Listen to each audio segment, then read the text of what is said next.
Well, thank y'all for being here.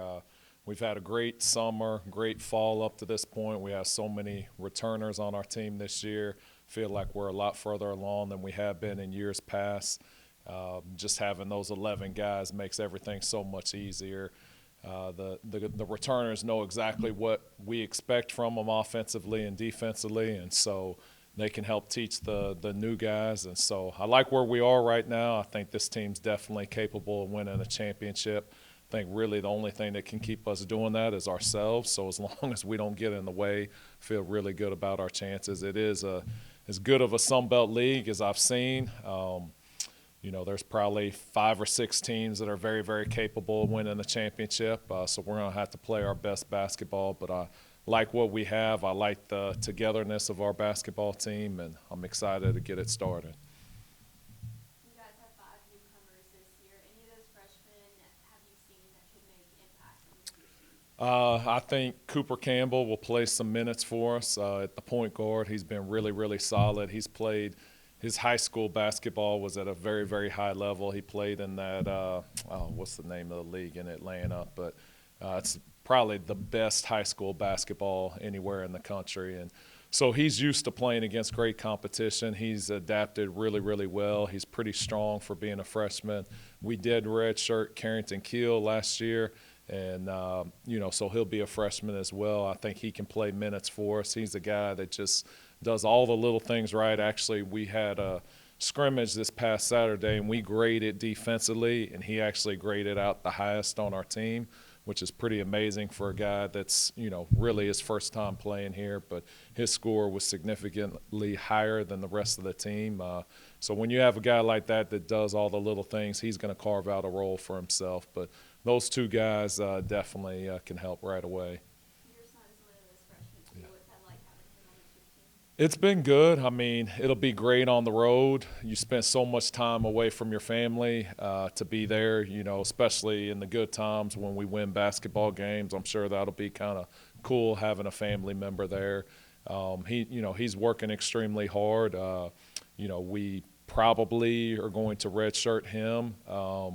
But I think if we needed him to play right now, I think he's capable of playing some minutes as well. But, when you can redshirt guys just like we were able to redshirt Carrington last year, now Carrington's a year older, he's a year stronger, he's seen everything for a year, and he's a better basketball player. It's hard to do that because of the transfer portal and the NIL, but if we can't keep Austin Cross on the roster for 5 years, then I better take a look in the mirror. So.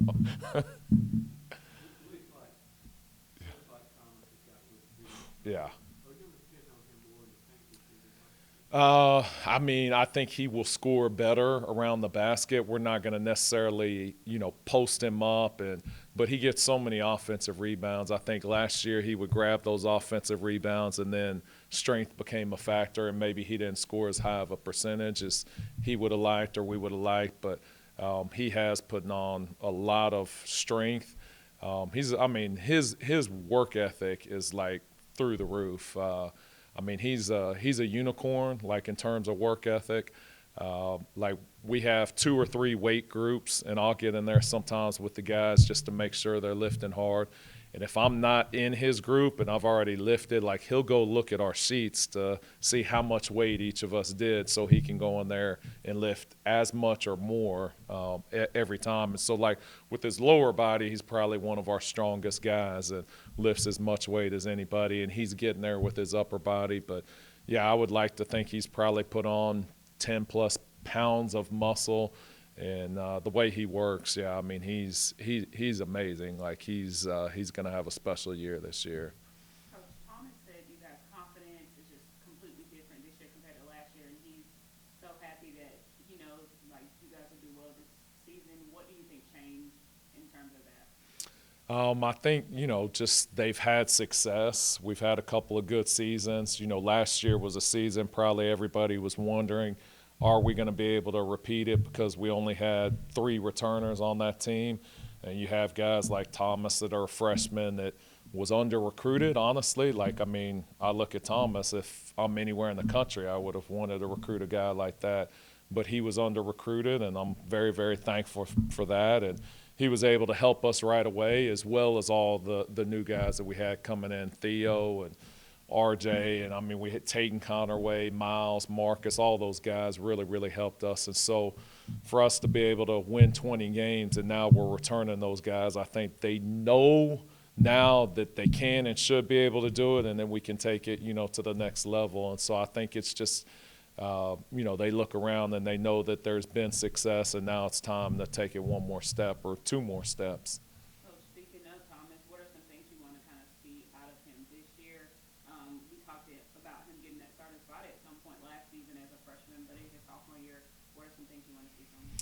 I mean, if he just continues to make small improvements from last year, like I would take that in a heartbeat. I do think he's going to exceed it. I have no doubt, but he was so good as a freshman. I mean, probably the only thing that I would say, is probably once he got those offensive rebounds, just being a little bit stronger, finishing the basketball. I already know he's going to do that because he's doing it in practice and he's way more physical and strong. But he had a pretty remarkable freshman year. I think he'll probably be a little bit more aggressive offensively, which is fine. We don't want to put any restraints on him. I mean, he is a guy that can take the ball off the dribble and can make plays. He's a good decision maker with the basketball, and so I think he's going to have a really amazing year this year.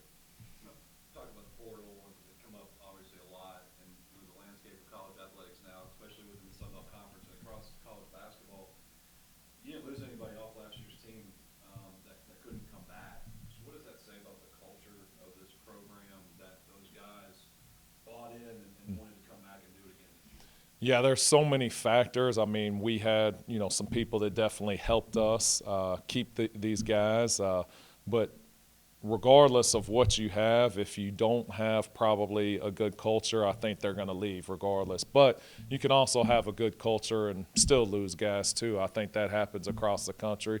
You see programs that do have really good cultures and guys leave. I think it was the perfect storm for us.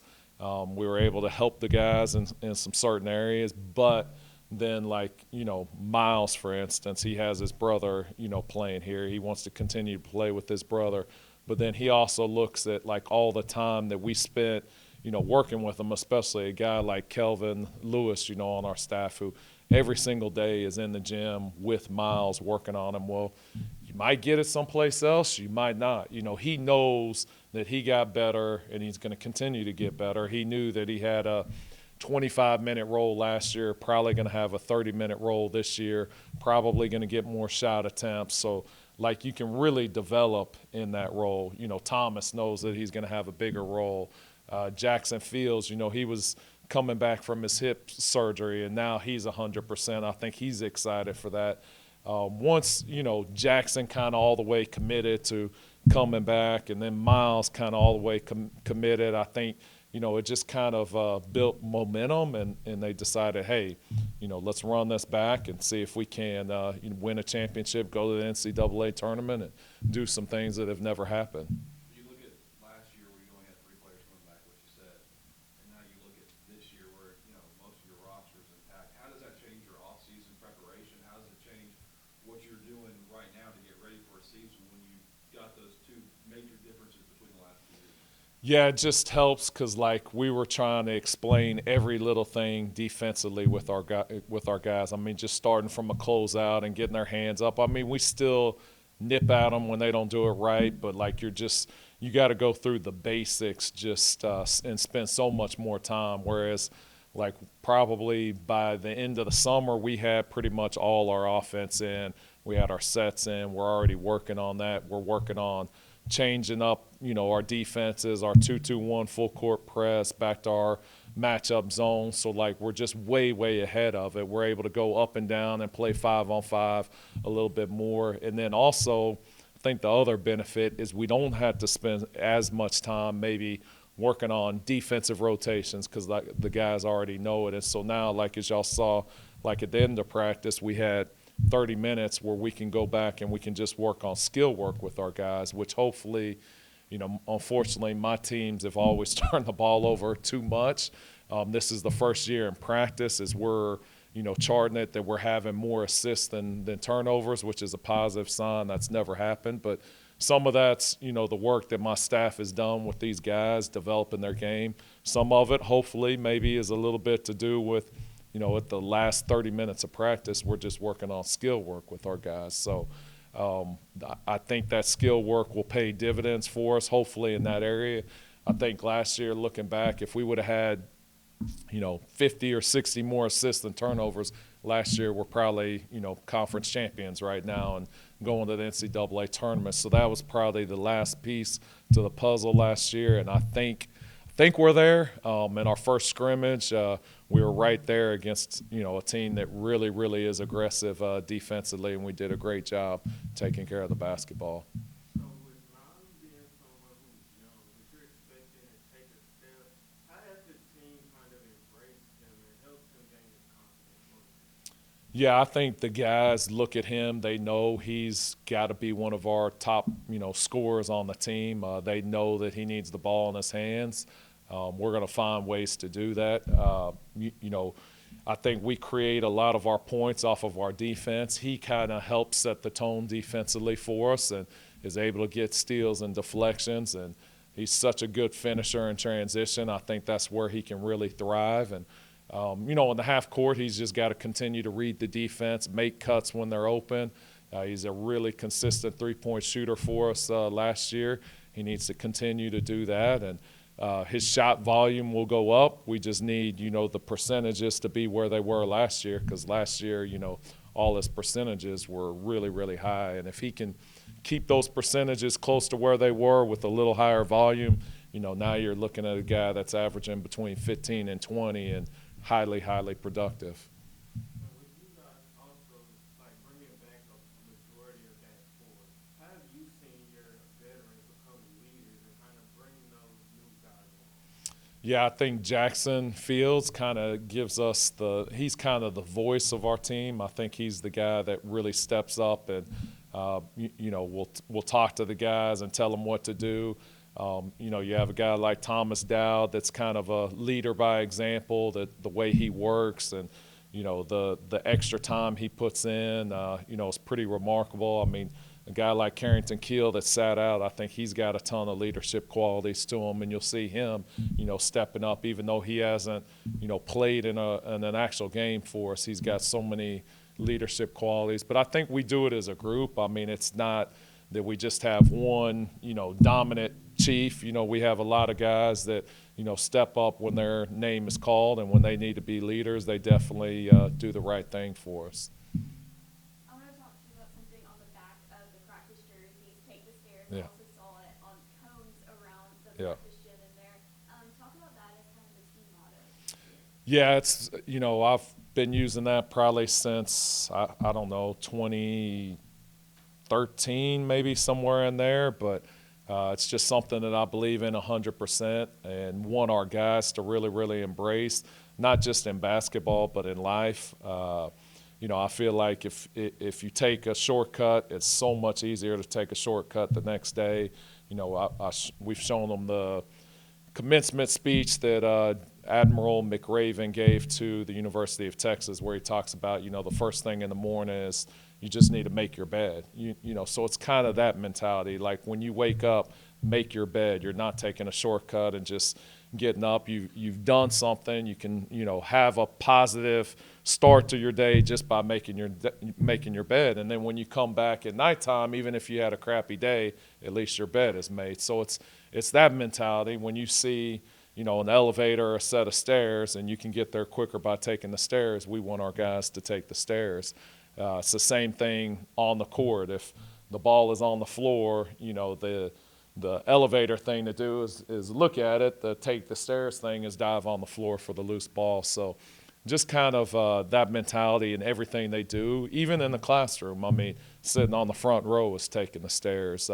Being late is taking an elevator. Just so, we want that. I think, more than anything, like if they can just do that at the end of their time here, like they're setting themselves up to be successful. Because if you're not taking shortcuts, you're going to be successful somewhere in life. And I think they can get, jobs, and they'll advance and they'll grow just by having that mentality. And it's amazing. Like I'll have former players, call me up and say, man, like, coach, the take the stairs, like, I'm still doing it. To this day, 6-7 years later, they're like, I'll never take an elevator, and they're super, super successful. I mean, guys that are, managing companies now, and just have a lot of people that they're looking after, and even in their professional experience playing basketball overseas, a lot of guys are doing that. And so it's just a mentality that we want them to have. And, it was kind of cool that we were able to put it on the practice jersey. And so every morning when they put it on, there it is right in front of their face, just another reminder to not take a shortcut. It's year 6 for you. Kind of the community continues to embrace this program more and more every year. The crowds, the connection to the players. You got a game in 10 days or whatever it is, November 4th, against a really good Toledo team. What's your message, your outcry to the Troy community, the Wiregrass community, to come and support this team this year? Yeah, absolutely. I believe men's and women's basketball probably over the last 3 years, I mean, we have to have won at least 90 – you would know better than me, but at least 90% of the home games. And so when there's 2,500 plus, it's a really good home court advantage. When there's 4,000 plus, like, it is absolutely amazing. It's one of the best in college basketball. I mean, I have visions of this place being sold out for every game. I think it is within reason. Obviously, we have to do our part by winning basketball games, but man, we're so appreciative of each and every person that shows up to cheer us on. Truly, they make a difference, and we do open up with Toledo, who I believe has won the MAC three or four years in a row. They're extremely talented. We're going to need each and every Trojan fan to be there, and obviously we win that game. It can snowball and lead to bigger and better things. So we're thankful for the fans that are there, and want to encourage you to bring family and friends, and bring somebody who's never been to the game. I think both men's and women's basketball play super exciting. It's not a slow pace. Both of us play extremely fast, extremely tough, and so yeah, we'd love to see you at the games, especially November 4th against Toledo. How is your non-conference slate going to help get you ready for Sunbelt? Yes, so by far, this year 6, by far the toughest schedule of non-conference games that I've had. In years past, we've played 3 or 4 non-Division Ones. We've had a little bit easier of our road games against Power Fives. I mean, you look at it, Arkansas, Coach Cal just went from Kentucky to Arkansas. His NIL budget is probably $6-7 million. I've seen that they've had, a top 5 recruiting class, and he's one of the best coaches in the country. So we know they're going to be a top 20 team. And you have Coach Altman at Oregon, who's, went to, I believe, Final Fours or Elite Eights, and, been extremely successful there, won a ton of games. They're going to be a top 30 program in the country. And then, last but not least, you have University of Houston, who I've seen in some polls be as high as number 1 in the country. And Kelvin Sampson plays the ultimate, tough guy basketball, and so that game will be a bloodbath.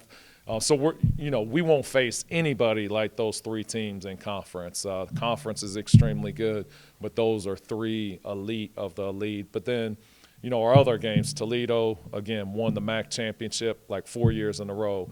You have Merrimack, who's won their conference, probably 2 or 3 of the last years. You have UTSA, who signed 11 Division I transfers on their roster. So, I mean, if you get 11 Division I guys with experience, you're going to be older. You're going to be a veteran team. They're in a higher league as well. And so, I could go on, but those games are all going to be extremely tough. And they'll all be games that I would say would be, top half of the Sun Belt level games. If I was guessing, again, we don't know for sure right now, but I would think every team I've mentioned would finish probably in the top half of the Sun Belt with those 3. They could beat anybody in the country. So definitely will be the toughest non-conference slate. And with that being said, it should definitely prepare us to win any game, especially when we go on the road.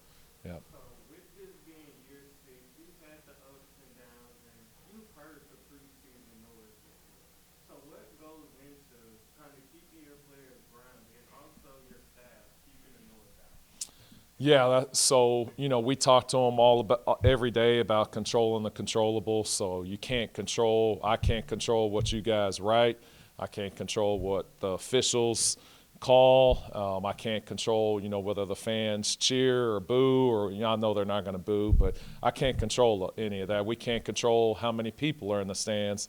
We can help it by winning basketball games, but those are things that are outside our control. So I just emphasize to our guys, don't worry about those things. The only thing you can control is today they had the opportunity to control, did we get better today?